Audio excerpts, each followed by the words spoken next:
Hello everyone. Welcome back to DreamLearn English, the channel where you can learn real English through amazing stories from history. I am truly very happy that you are here today. Today's story is very special. Today we are going to travel far back in time, more than 500 years ago, to a small village in Italy.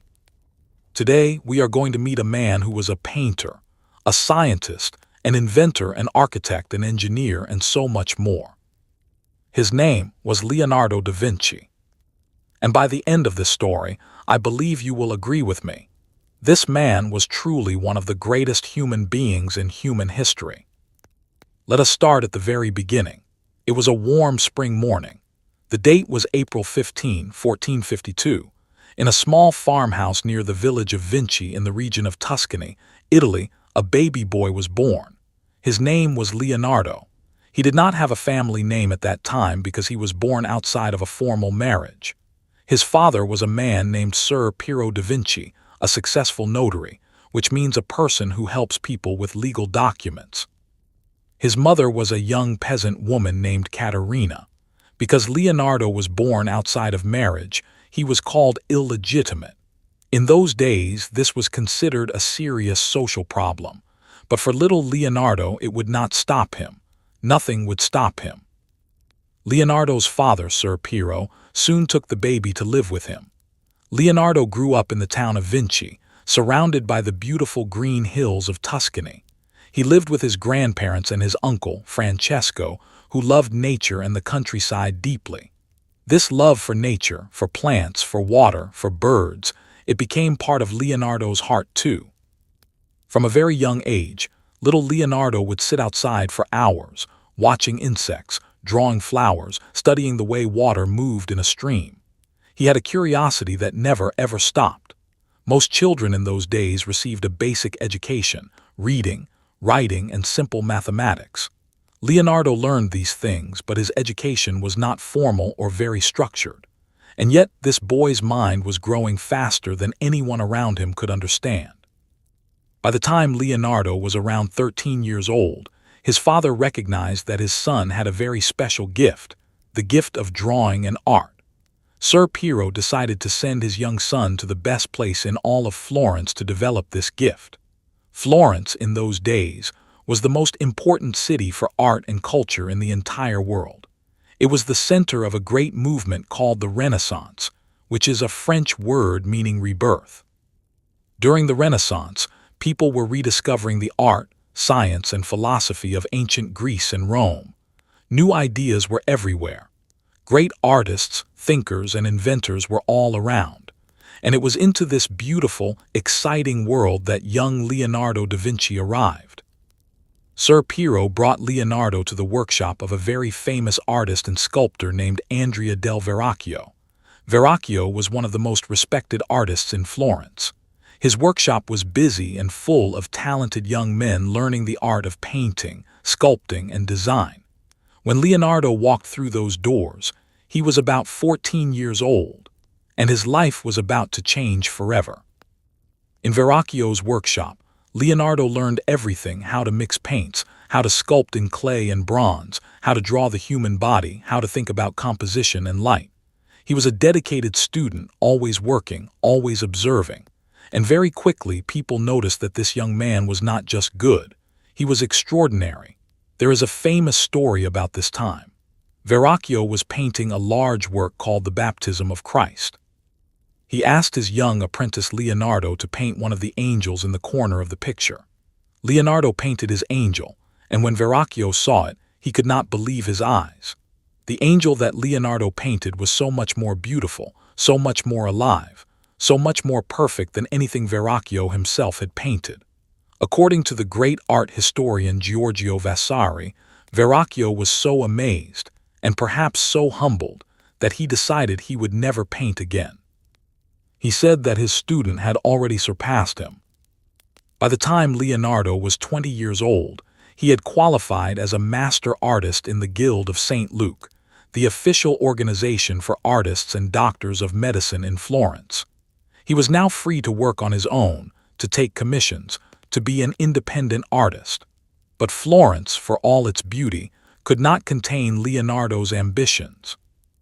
In 1482, when Leonardo was 30 years old, he made one of the most important decisions of his life.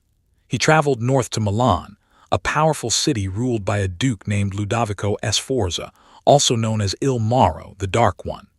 Leonardo wrote a now famous letter to Ludovico Sforza, applying for a position at his court. In this letter, Leonardo described all the things he could do. He said he could design bridges, cannons, war machines, armored vehicles. He said he could build buildings, design city plans, and create wonderful works of art. Ludovico was impressed, and he hired Leonardo. Just like that, Leonardo da Vinci entered the service of one of the most powerful men in Italy. Milan would become Leonardo's home for the next 17 years, the longest he ever stayed in one place. And it was in Milan that he produced some of his most extraordinary work. He designed weapons and military equipment. He organized grand festivals and parties for the Duke. He designed beautiful buildings. He studied architecture. But of course, he also painted. It was during his years in Milan that Leonardo received a commission that would result in one of the most famous paintings in the entire history of art.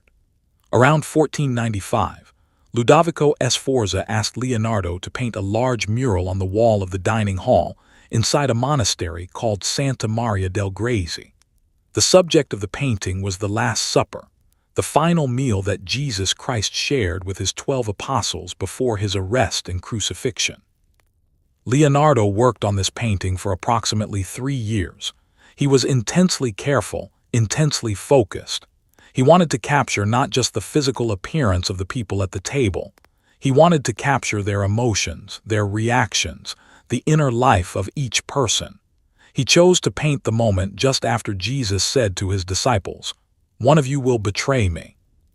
The painting shows the shock, the sadness, the anger, the confusion, all the different emotions of 12 different men in one single moment. When it was finished, people could not stop talking about it. It was unlike anything anyone had ever seen.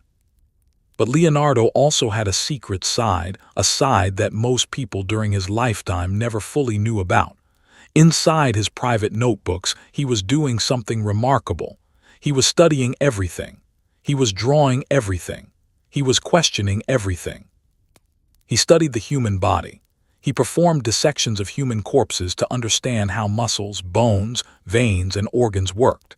He filled pages and pages with detailed anatomical drawings that were so accurate, so beautiful, that they were not surpassed for over 200 years. He studied birds in flight and imagined machines that could fly.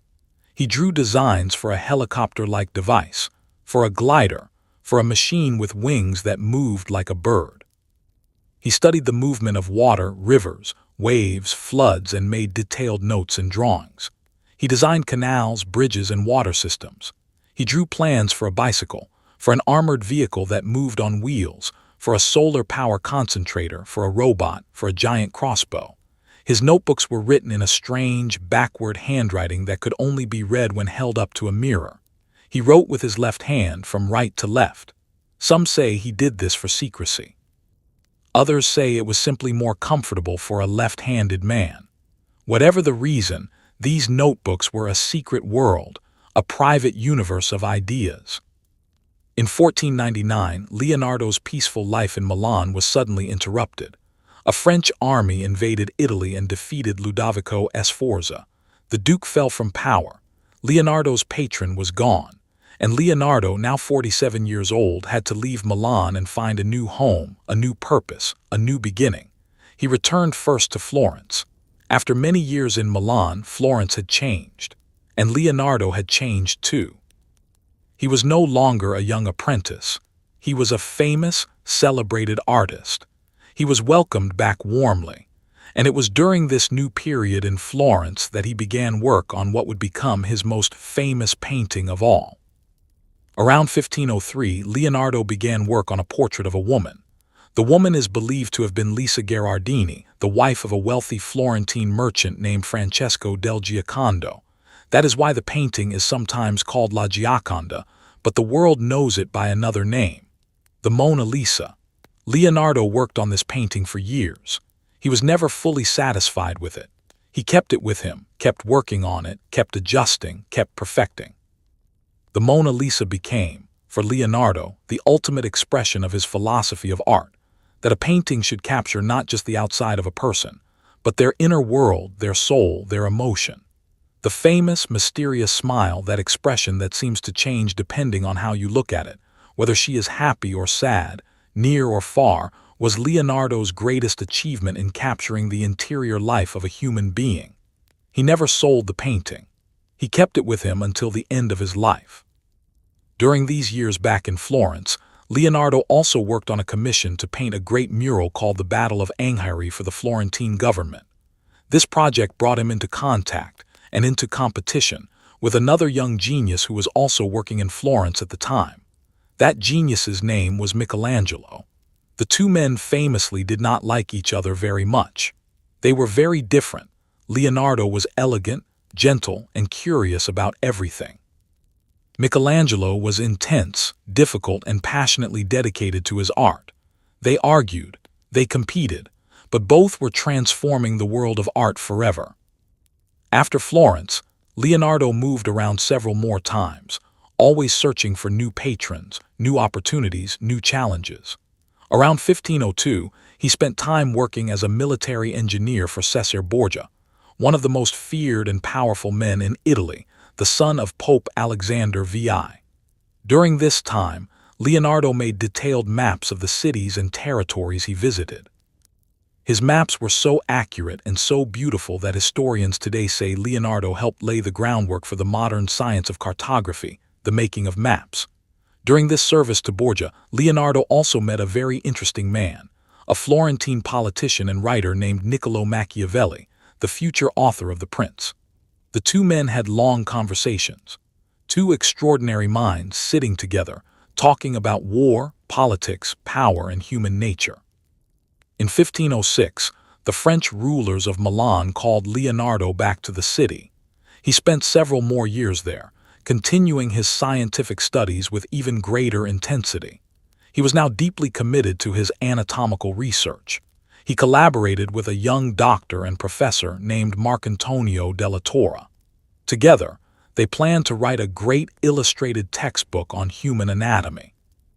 Leonardo produced some of the most beautiful and accurate anatomical drawings in history, drawings of the heart, the lungs, the skull, the muscles, the unborn child in the womb. He described how blood moves through the body. He understood, centuries before modern medicine, how the heart works as a pump. He was in many ways the world's first great anatomist, and yet, because he never published his work, the world would not know the full extent of his discoveries for hundreds of years.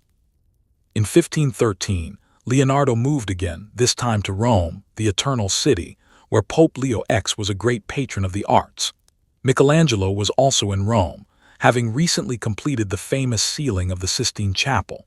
Leonardo set up a workshop in Rome, but his time there was not entirely happy. He was now over 60 years old. His right hand had begun to trouble him. There is evidence that he suffered a stroke which paralyzed some of the fingers of his right hand. Since he was left-handed, he could still write and draw, but he was not at his best, and the Pope, unfortunately, was more interested in Michelangelo and the younger artist Raphael than in Leonardo. And then in 1516, something wonderful happened, something that would give Leonardo the most peaceful and dignified ending to his extraordinary life. The King of France, Francis I, had heard of Leonardo's genius. Francis was a young, educated king who deeply admired art, science, and beauty. He sent an invitation to Leonardo, asking the old master to come to France and live at the royal court. He offered Leonardo a beautiful manor house called Clos, Lucé, near the royal chateau at Amboise. He offered him a generous pension, a regular income so Leonardo would never have to worry about money. He asked for nothing specific in return. He simply wanted the honor and the joy of having the greatest mind in the world living near him. Leonardo accepted. In 1516, at the age of 64, he made his last great journey crossing the Alps into France, riding on a mule, accompanied by his most faithful companion and student, a young nobleman named Francesco Melzi. Leonardo also brought with him his most precious possessions, his notebooks, and his paintings, including the Mona Lisa. In France, Leonardo spent his final years in relative comfort and happiness. King Francis visited him regularly, and the two men had long, deep conversations about art, science, philosophy, and life. Leonardo continued to work, sketching, planning, imagining, even as his health slowly declined. He made designs for an enormous royal palace and for elaborate festivals and celebrations. He wrote and drew and thought until the very end. On May 2, 1519, Leonardo da Vinci died at Clos, Lucé, France. He was 67 years old. According to the writer Giorgio Vasari, King Francis was so devoted to Leonardo that he was at his bedside when Leonardo took his final breath. Whether or not this is exactly true, it shows how deeply the king loved and respected this remarkable man. Leonardo left his notebooks and drawings to Francesco Melzi, his beloved student. Melzi kept them carefully for the rest of his life. After Melzi's death, the notebooks were scattered, some lost forever, some finding their way into libraries, museums, and royal collections across Europe. Today, approximately 7,200 pages of Leonardo's notes and drawings survive. They are among the most precious documents in all of human history. They show us a mind unlike any other, a mind that was curious about everything, that saw connections between everything, that believed that art and science were not two different things, but one single human impulse, the desire to understand and to create.